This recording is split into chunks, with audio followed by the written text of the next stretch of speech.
자, 오늘 우리에게 주신 하나님 말씀 보겠습니다. 출애굽기 20장 7절 말씀입니다. 저와 여러분들이 뜻을 생각하면서 천천히 같이 합독하시겠습니다. 시작. 너는 내 하나님 여호와의 이름을 망령되게 부르지 말라. 여호와는 그의 이름을 망령되게 부르는 자를 죄 없다 하지 아니하리라. 아멘. 이 본문을 통해서 주신 오늘 말씀의 제목은 여호와 이름을 망령되게 부르지 말라라는 것입니다. 여러분 같이 한번 읽어볼까요? 시작. 여호와의 이름을 망령되게 부르지 말라. 네, 오늘 핵심은 이름이에요. 여호와의 이름. 여러분, 이름이 갖는 의미가 무엇이 있습니까? 여러분, 이름은 그 사람의 정체성을 나타내지요. 그리고 그 사람의 역할에 대한 기대도 나타납니다. 부모님께서 우리에게 이름을 지어 주실 때 너는 우리에게 이러한 존재다라고 하면서 그 존재의 가치를 부여해서 이름을 지어줍니다. 그리고 우리는 네가 자라나면서 이 이름대로 네가 이렇게 살고 자랐으면 좋겠다라는 소망을 담습니다. 제 이름이 성환입니다. 거룩할 성, 빛날 환입니다. 나는 너가 거룩하게 빛나길 원한다라는 거예요. 근데 무게가 느껴져요. 그래서 부모님들이 자녀들에게 이름을 지을 때 나는 그래서 너는 우리에게 이러한 가치를 지닌다라는 그러한 의미를 갖게 되죠. 그래서 이름은 그 삶의 정체성을 가지면서 존재의 가치와 의미와 기대가 되는 것입니다. 근데 오늘 하나님께서는 그 이름, 당신의 이름을 말씀을 하세요. 그러면서 하나님의 이름을 통해서 우리에게 놀라운 의미와 기대와 능력을 주시길 원하시고 계십니다. 그래서 말씀하세요. 내 하나님 여호와의 이름을 망령되게 부르지 말라라고 말씀하세요. 전 여러분들이 오늘 예배를 드리면서 이 말씀을 묵상하면서 하나님의 이름의 그 사랑과 능력을 알기를 간절히 소망합니다. 그 이름 안에 있는 생명을 여러분들이 누리실 수 있길 간절히 소망합니다. 그래서 슬플 때, 힘들 때, 어려울 때, 혼란스러울 때 넉넉히 이기는 여러분 되시길 주님의 이름 간절히 축원합니다. 그래서 여호와의 이름, 이 하나님의 이름을 망령되게 부르지 말라라는 이 제목의 의미와 능력이 무엇인지 오늘 묵상을 하려고 그래요. 첫 번째는요, 망령되게 부르지 말라라는 의미가 무엇인가라는 거예요. 첫 번째는요, 여호와의 이름을 남용하지 말라라는 뜻이에요. 오늘 본문 7절을 다시 한번 뜻을 생각하면서 읽어볼까요? 시작. 너는 내 하나님 여호와의 이름을 망령되게 부르지 말라. 여호와는 그의 이름을 망령되게 부르는 자를 죄 없다 하지 아니하리라. 아멘. 하나님께서는 당신의 이름을 망령되게 부르지 말라라고 명령하고 계세요. 그런데 어떤 사람은 이 말씀을 그저 하나님의 이름을 욕하거나 또 하나님의 이름을 함부로 부르지 말라라는 뜻으로 이해할 때가 있습니다. 그러다 보니까 이 말씀은 하나님을 따르고 하나님의 자녀된 크리스찬들에게는 별로 부담이 되지 않는 참 자유로운 그런 명령이 아닌가, 계명이 아닌가라고 생각할 때가 있습니다.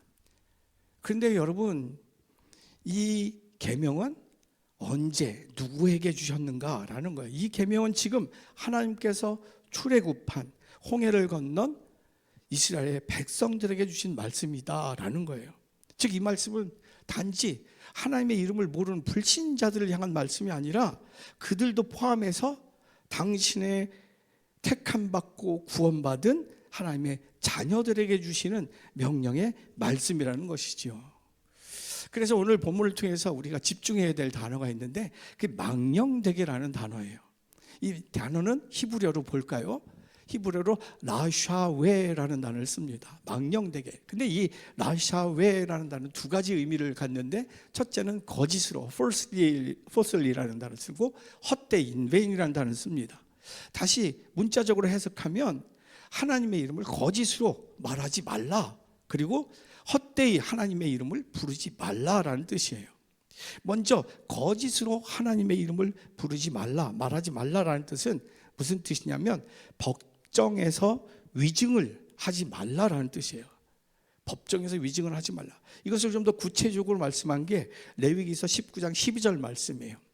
이렇게 너희는 내 이름으로 거짓 맹세함으로 내 하나님의 이름을 욕되게 하지 말라. 나는 여호와이니라 라고 말씀하세요. 이 법정에서 거짓 위증하지 말라라는 거예요. 하나님의 이름을 걸고 위증하지 말라라는 거예요. 근데 이 명령은 사실 10계명 중에 9번째 계명 제9계명에 거짓 증거하지 말라라는 뜻이 여기가 중복이 됩니다.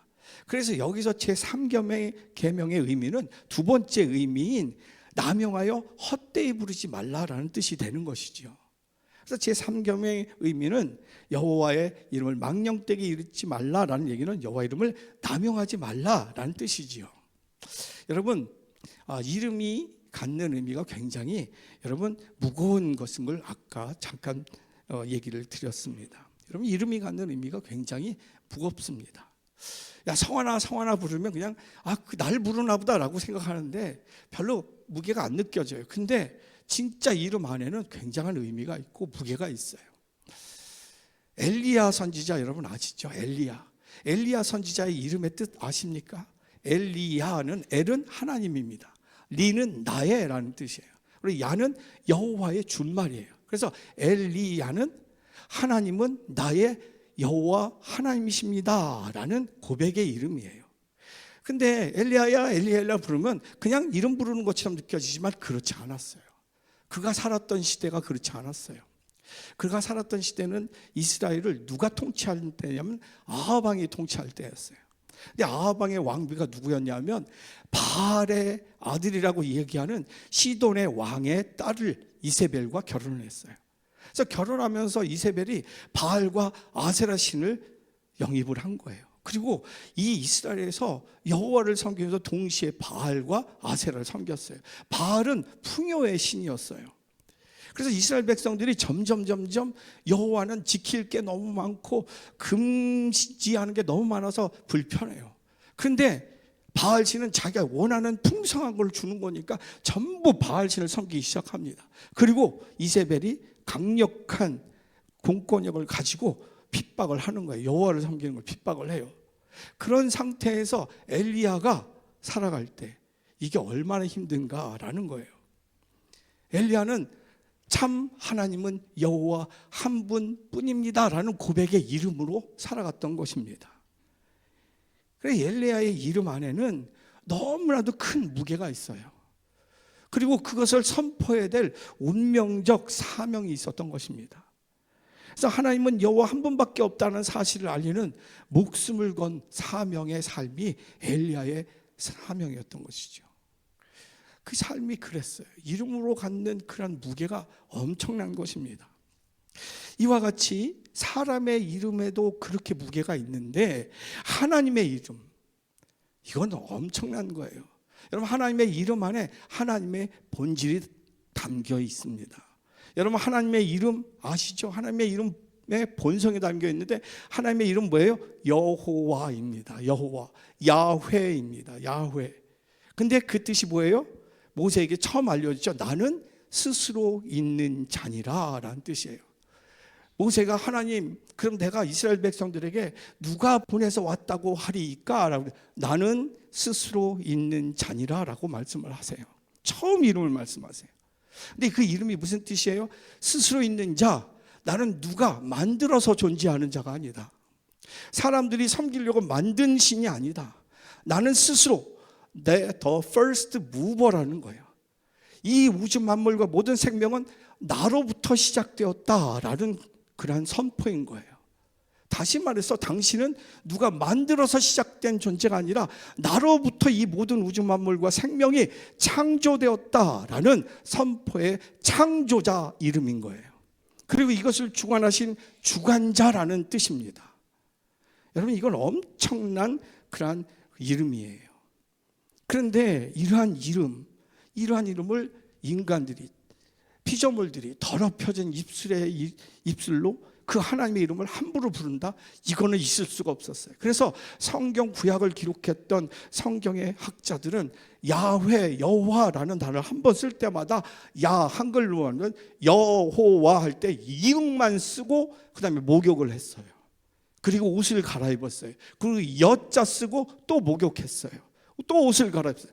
호자 히읗 쓰고 목욕하고 이렇게 썼어요. 그렇게 그 이름에 무게와 권위가 있었던 것입니다. 그런데 인간이 하나님의 이름을 함부로 부르고 하나님의 이름으로 함부로 약속하고 그 하나님을 마음대로 주관하겠다라는 거예요. 이름을 훼손하는 거지요. 여러분, 명예훼손죄라는 게 있어요. 여기 법대 나오시고 법률 공부하신 분들 많이 계신데, 명예훼손죄라는 게 있어요. 형법 제 307조인데 명예훼손의 1조 이제 1항 2항이 있어요. 1항은 뭐냐? 공연한 사실을 적시하여, 다시 말해서 그 사람이 그런 나쁜 일을 했어. 근데 공공연한 장소에서 그 사람이 그런 나쁜 일을 했대라고 글을 쓰거나 말을 하는 경우에는, 그래서 그 사람이 명예가 훼손됐을 때는 2년 이하의 징역과 금고 그리고 500만 원 이하의 벌금에 처한다. 사실을 얘기해도 명예훼손죄가 있는 거예요. 근데 제2항은 공연히 허위 사실, 그 사람이 그걸 하지도 않았는데 했다라고 그러고 그만큼 했는데 10개를 했는데 100개 했다라고 얘기하는 그 허위 사실을 적시하여 말하거나 글을 쓰면 사람의 명예를 훼손했을 때 5년 이하, 2년에서 5년으로 드러나요. 10년 이하의 자격정지, 1,000만 원 이하의 벌금에 처한다라고 기록하고 있어요. 그러면 인간 사회에서도 다른 사람의 이름을 함부로 이렇게 거론하는 것조차 힘든 건데, 함부로 하나님의 이름을 남용한다. 이것은 엄청난 죄라는 것이에요. 그래서 여호와 이름을 남용하는 것을 죄라고 규정을 해요. 그래서 그 심판의 벌의 심판의 벌을 어떻게 선포하냐면 레위기서 24장 16절을 보면 이렇게 기록하고 있어요. 같이 한번 읽겠습니다. 시작. 여호와의 이름을 모독하면 그를 반드시 죽일지니 온 회중이 돌로 그를 칠 것이니라. 거류민이든지 본토인이든지 여호와의 이름을 모독하면 그를 죽일지니라. 하나님이 명령하셨어요. 왜 그러셨을까? 기분 나쁘셔서? 니까지 것들이 나를 모욕해? 이게 아니에요. 우리를 위해서예요. 하나님 모욕한다고 우리의 모욕을 받으실 분도 아니에요. 하나님은 윤리 도덕이 무너지지 않기 위해서 이 말씀을 주신 거예요. 여러분, 하나님이 기준이 돼야 되는 거예요. 모든 지금 우리나라도 양분되어 있다고 할 수 있어요. 그런데 모든 사람의 윤리 기준, 도덕적 기준, 정의의 기준은 다 자기의 상황과 자기 기준에 달려 있어요. 그래서 이쪽에서는 정의라고 하지만 이쪽에서는 그게 불법처럼 느껴져요. 또 이쪽에서는 정의라고 하지만 이쪽에서는 또 불법으로 느껴져요. 그렇기 때문에 다툼이 있는 거예요. 그래서 하나님이 기준이 되어서 창조자가 그 공동체를 창조했을 그 기준으로 삼을 때 그 공동체가 질서를 유지하게 되는 거예요. 거기에 생명이 있는 것입니다. 근데 그 기준을 무시해버리면 하나님이 어디 있어? 우리가 법이지, 우리가 정의야, 저들은 죽여야 될 존재들이야 라고 할 때 자유로울 것 같고 올바를 것 같지만 그것은 죽음과 멸망뿐이에요. 카오스, 혼돈밖에 없는 거예요. 혼돈을 질서로 바꾸신 분이 하나님이세요. 죽음이 생명으로 바꾼 게 하나님이세요. 그래서 하나님은 당신의 이름을 모독받기 싫어서가 아니에요. 우리를 위한 명령인 거예요. 인간은 때때로 이러한 하나님의 이름을 자신의 욕심을 채우려고 사용할 때가 참 많았어요. 예전에 초대교회, 우리 조선 기독교, 대한기독교에 보면 거기 기독교 사람 보면 그래요. 교회 다닌다 그러면 정직한 걸 알아줬어요. 그래서 직원 뽑을 때 이력서에 무슨 교회 집사, 무슨 교회 권사, 장로 그러면 이 사람 뽑았어요. 왜요? 1%밖에 안 됐고 그 사람들은 확실했기 때문에. 근데 요즘 어때요? 그걸 얘기하면 더 탈락이야. 그죠? 그리고 자기가 사업을 할 때 여호와 이레 건설, 샬롬 식당 이런 거 하잖아요. 근데 여기는 진짜 좋은 재료 쓸 것 같다. 그런데 전혀 그렇지 않아. 하나님의 이름을 모욕되게 만들고 망령되게 해요. 그 하나님의 이름을 망령되게 해요. 그럼 자녀된 권세를 다 잃어버린 거예요. 그러한 일들이 바로 제3계명을 어기는 일이라는 거예요. 거기는 분명한 책임이 있다, 심판이 있다라고 말씀을 하시는 거예요. 그래서 네덜란드의 종교학자 만데르 레이우라는 사람이 이런 얘기, 종교와 주술에 대해서, 종교는 섬기는 것이고 주술은 지배하는 것이다 라고 얘기해요. 주술은 하나님의 이름을 빌려가지고 하나님을 이용해서 내 유익을 찾는, 그 유익을 위해서 내 원하는 것을 이루기 위해서 하나님을 이용하는 것, 그게 바로 주술이다라는 거예요. 좀 더 깊이 들어가면 교회 와서 기도하는 것도 주술일 수가 있어요. 분명히 하나님은 그 삶에 그 일들을 주신 이유가 따로 있는데 그 일들을 그걸 생각하지 않아요. 자기 유익과 자기 원하는 것만 하나님 이루어 달라고 기도해요. 하나님의 마음과 뜻은 생각도 하지 않고 자기의 원하는 것을 하나님을 이름을 빌려서 이루려고 하는 거예요. 그게 주술행위예요. 무당만 주술이 아니에요. 우리가 기도하는데 내 욕망만 구하는 게 바로 주술인 거예요. 근데 거기에는 엄청난 심판이 따르는 것을 우리는 기억해야 됩니다. 근데 참 종교의 핵심은 뭐예요? 아까 섬기는 것이라고 그래서 섬기는 것. 여러분, 진짜 우리의 신앙이 참된 종교가 되기 위해서는 우리의 욕심과 우리의 뜻과 계획을 내려놓고 하나님께서 그 상황을 주신 이유를, 그 뜻을 우리가 따라야 되는 것이죠. 여기에는 그 뜻을 따르기에 우리에게 책임이 없어요. 책임은 하나님께서 지어주시는 줄로 믿습니다. 하나님, 내가 우리 아들, 우리 남편, 우리 집안, 이 나라 이렇게 되기를 원합니다. 만약에 그걸 그렇게 주장했다면 자기가 그걸 책임져야 돼요. 근데 하나님, 우리 남편, 우리 아내, 우리 아들, 딸, 이 나라, 이 민족, 하나님 뜻이 이루어지길 원합니다. 내가 그 뜻에 도구가 되기를 원합니다 했을 때 하나님은 그 사람에게 책임 묻지 않아요. 그 사람을 하나님은 책임져 주십니다. 전 여러분들의 삶이 이러한 축복이 있기를 간절히 소망합니다. 하나님의 이름을 위선되게 자기 유익을 위해서 남용한다, 엄청난 책임이 따라요. 초대교회 여러분, 아나니아와 삽비라 아실 거예요. 아나니아와 삽비라 열정적인 신앙인 사람이었어요. 초대교회 귀한 사람이에요. 귀한 일을 했어요. 자기 재산을 다 팔아서 하나님께 드렸던 것이에요. 근데 문제는 그들이 사람들의 칭찬을 받으려고 거짓으로 반을 팔아서 드리면서 전부라고 거짓으로 알린 것이에요. 성령을 속인 것이에요. 그래서 그들은 그 즉시 생명을 잃었어요. 그 즉시. 아니, 요즘 재산을 반을 팔아서 하나님께 드리는 사람이 어디 있어요? 얼마나 큰 일을 했어요. 근데 그 즉시 목숨이 끊어졌어요. 왜요? 하나님의 이름을 이용해서 자기의 유익, 칭찬을 받기 원해서, 칭찬을 위해서 하나님의 이름을 팔아서, 하나님의 일을 팔아서 칭찬받으려고 하는 그 속이는 것, 망령 때 일한 그것이 얼마나 무서운 것인가를 분명히 하나님께서 보여주신 것이에요. 그런 기준이 무너질 때 우리의 삶은 잘못되기 때문에 그래요. 그러나 하나님의 이름을 존귀히 부르는 삶, 반드시 하나님께서 책임져 주시고 하나님의 영광의 삶에 세워지게 되는 줄로 믿습니다. 하나님의 이름을 영광되게 하는 게 무엇인지 아세요?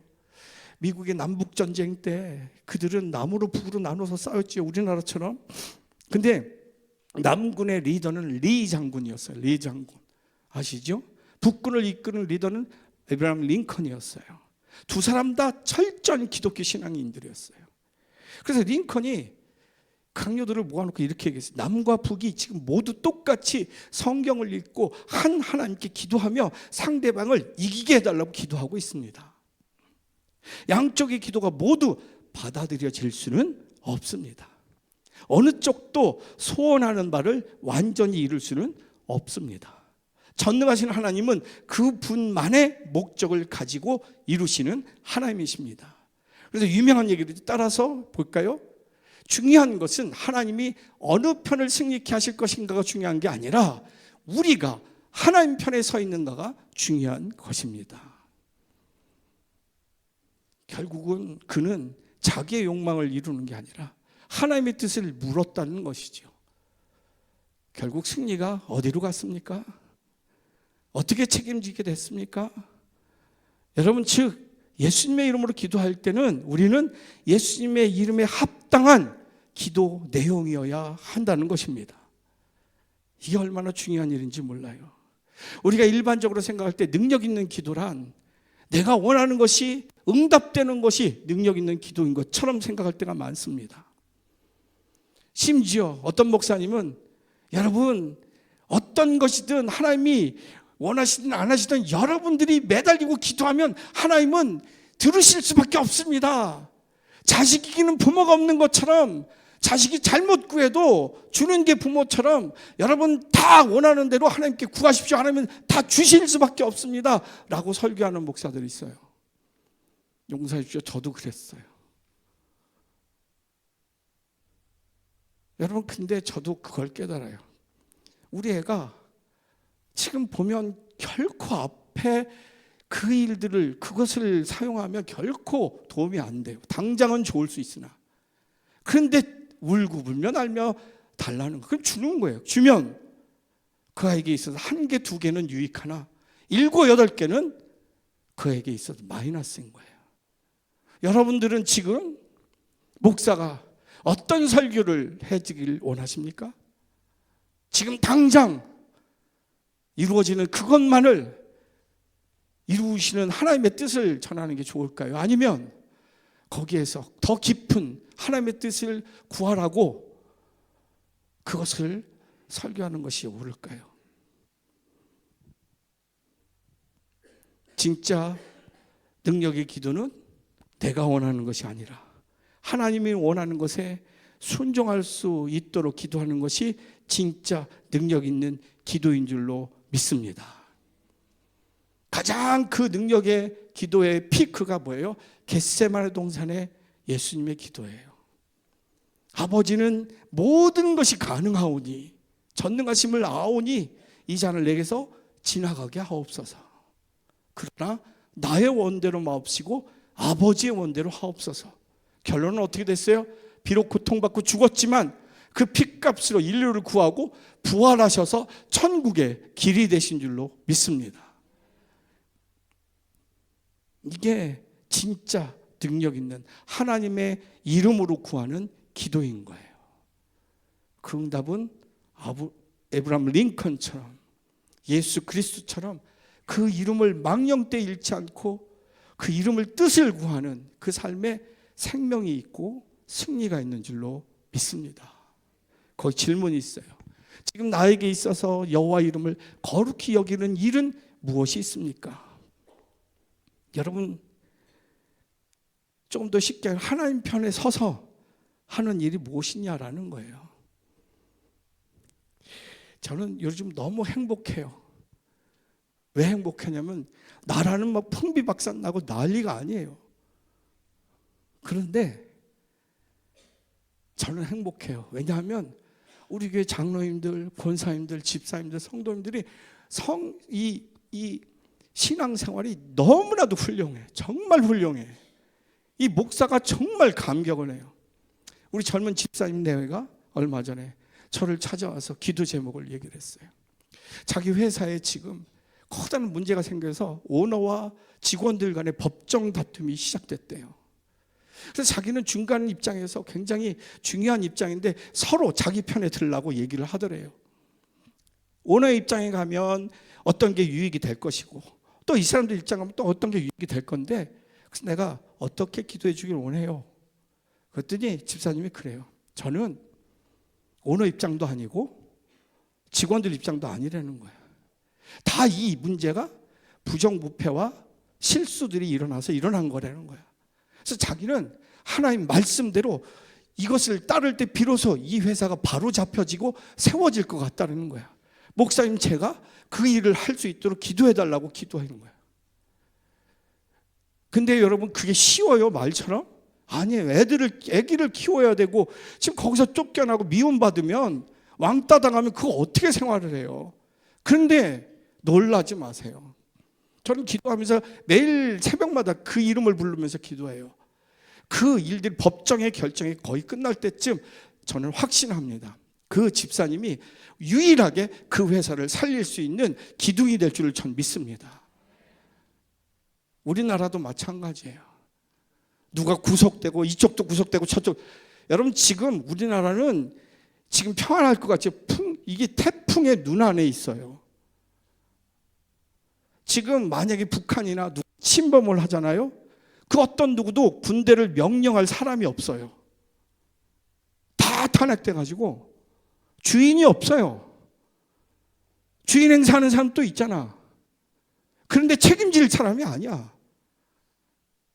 우리는 어떻게 해야 돼요? 이쪽도 아니고 저쪽도 아니고 중요한 것은 하나님의 뜻을 내 입장에서 내 주어진 직책에서 하나님의 뜻을 묻고 우리 집사님처럼 그 일들에 전념을 하는 것, 목숨을 걸고 전념을 할 때 이 나라가 지켜질 줄 전 믿습니다.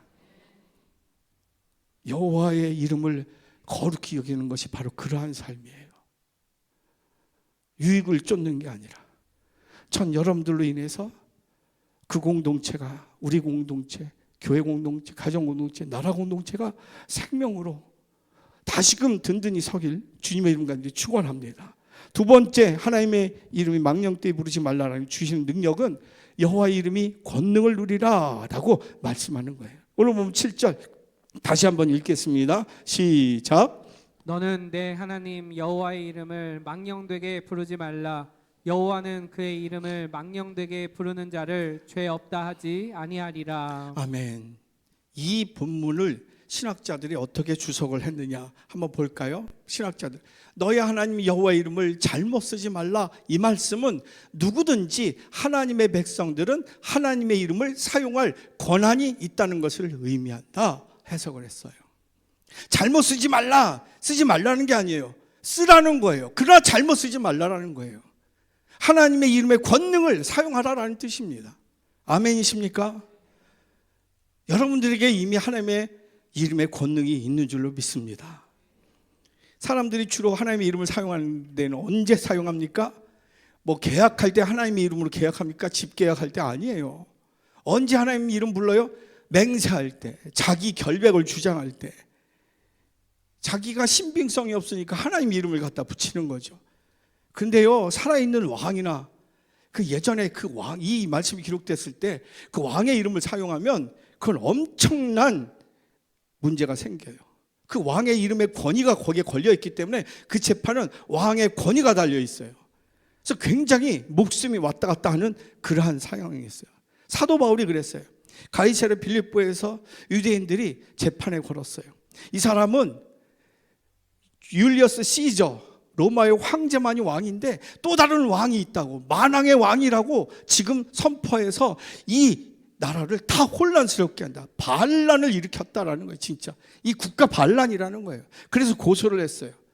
근데 만약에 그 당시에 하나님의 뜻이 바울 보고 여기서 죽으라 그러면 죽었을 거예요. 근데 바울에게는 하나님의 비전이, 너는 로마에 반드시 가서 로마에서 복음을 전할지니라, 그 꿈과 환상으로 다 비전을 주셨어요. 그래서 그는 로마까지 가야 됐어요. 그 과정이 바로 그 고소당한 거예요. 그래서 그는 로마 시민권을 사용해서 나는 로마 시민권이 있는 자로서 로마 황제 시저의 재판을 받아야 된다. 그래서 항소를 했어요. 그래서 로마 시저 앞에 가서 항소한 거죠. 재판을 받는 거예요.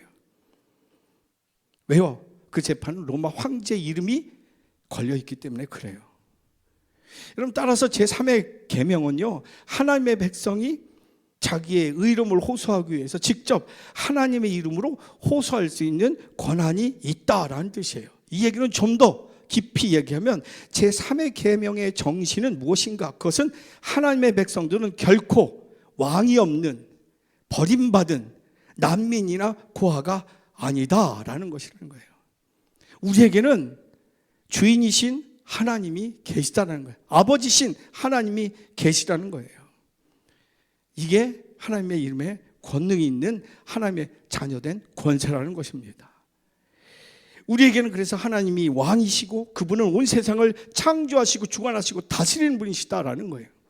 그런데 악한 세력들이 자기들이 권력이 있다고, 많이 권력이 있다고 우리 믿는 자들을 세상에서 괴롭히고 망하게 하려고 할 때 하나님께 호소하면 하나님은 가만히 안 있다라는 거예요. 이게 바로 천국 시민권이에요. 하나님의 자녀된 권세예요.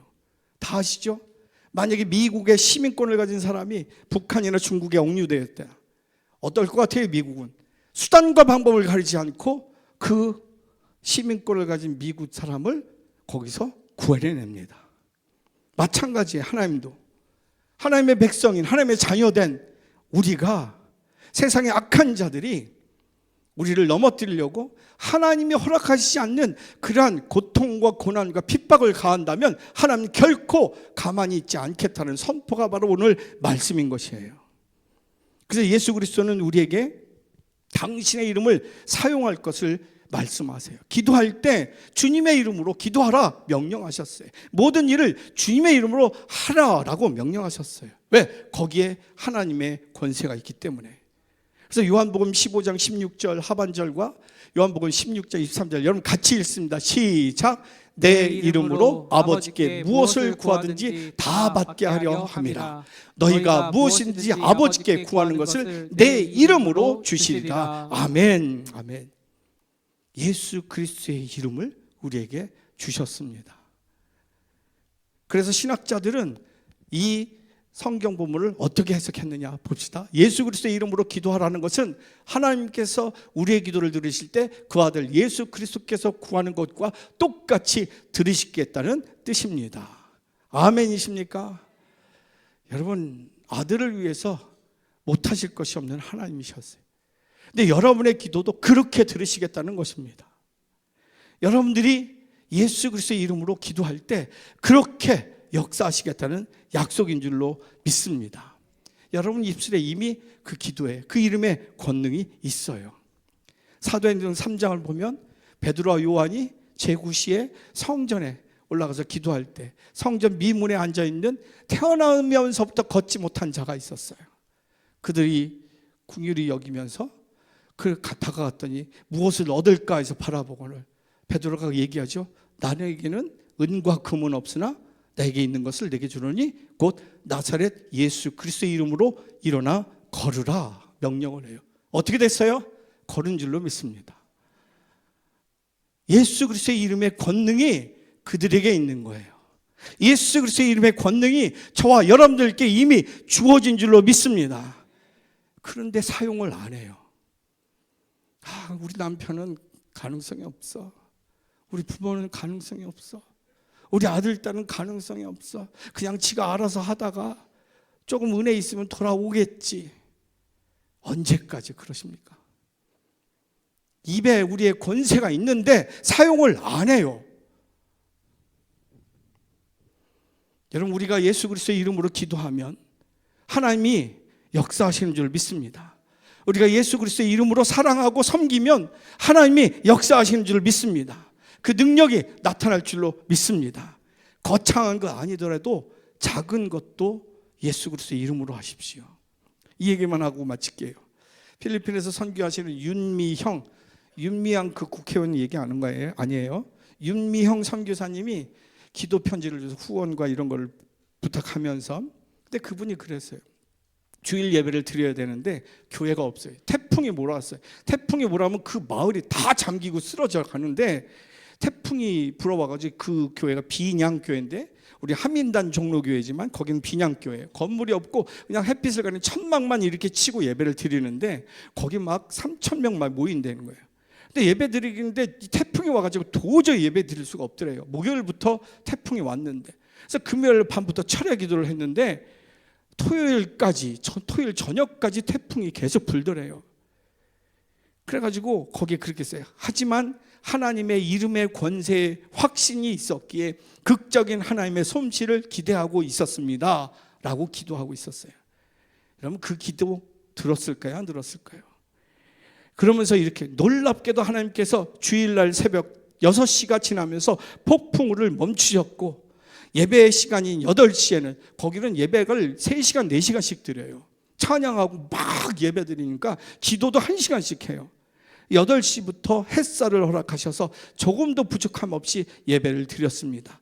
하나님께서 당신의 이름의 영광을 지키셨습니다. 여러분께도 그 권능이 있는 줄 믿습니다. 질문 드릴게요. 지금 나에게 있어서 예수 그리스도의 이름의 권능으로 기도하는 것은 무엇이 있습니까? 먼저 여러분, 예수 그리스도의 이름의 권능, 여호와 하나님의 이름의 권능을 알기를 간절히 소망합니다. 그리고 가정에서, 회사에서, 사업장에서 비록 손해가 본다 할지라도 사람 편에 서거나 환경 편에 서거나, 여러분 하나님의 뜻이 분명한데도 불구하고 거기로 가면 안 돼요. 동양 사람이라고, 내 동창이라고 망하는 길이에요. 망하는 길.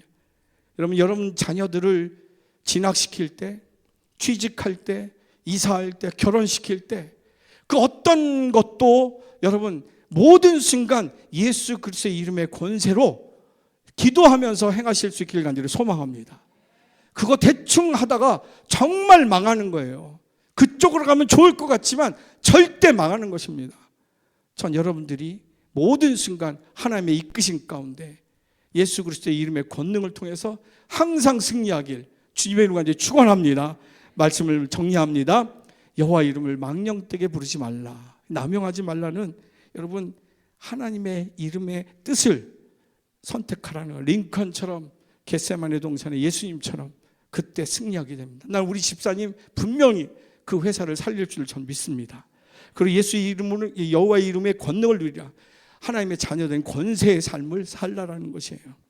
그 권능을 줬는데도 기도 안 하는 사람은 정말 어리석은 사람이에요. 지금은 기도해야 될 때입니다. 여러분 기도함으로 승리하길 주님의 이름 가지고 축원합니다.